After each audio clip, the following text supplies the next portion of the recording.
بسم اللہ الرحمن الرحیم۔ لباس قیمتی ہو یا سستا، کردار کو نہیں چھپا سکتا۔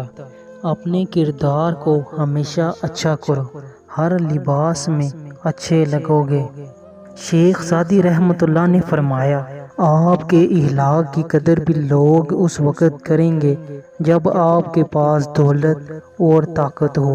غریب کتنا ہی خوش اخلاق ہو، لوگ اس کے اخلاق کو اس کی مجبوری سمجھتے ہیں۔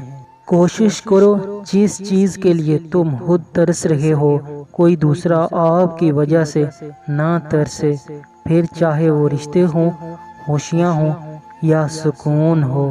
کاش انسان بھی نوٹ کی طرح ہوتے کہ بندہ روشنی میں کر کے دیکھ لیتا کہ اندر سے کیا ہے۔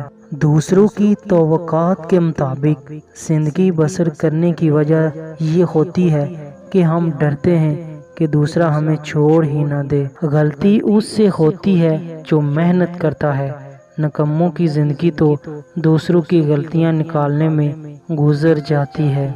4 چیزیں ایسی ہیں کہ جسے ملی ہیں اس کو گویا دنیا اور آخرت کی تمام خوبیاں حاصل ہو گئی ہیں۔ نمبر 1 پر ہے راست گوئی، نمبر 2 پر ہے امانت داری، نمبر 3 پر ہے حسن خلق، نمبر 4 پر ہے پیٹ کو حرام سے بچانا۔